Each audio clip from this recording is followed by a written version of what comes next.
দাজ্জালকে কিভাবে হত্যা করবে নবী ঈসা আলাইহিস সালাম?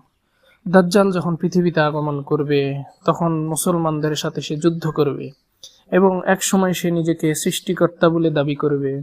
দাজ্জাল মানুষের মধ্যে কিছু অলৌকিক ক্ষমতা দেখাবে, যেমন মৃত মানুষকে জীবিত করবে, যখন ইচ্ছা আকাশ থেকে বৃষ্টি নামাবে এবং তার দুই হাতে থাকবে জান্নাত ও জাহান্নাম।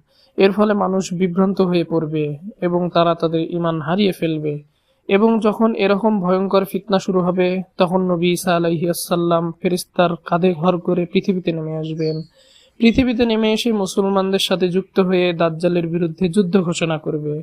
দাজ্জাল তখন ভয় পেয়ে ফিলিস্তিনের লুদ শহরে পালিয়ে যাবে এবং ঈসা আলাইহিস সালাম সেখানে গিয়েই দাজ্জালকে হত্যা করবে।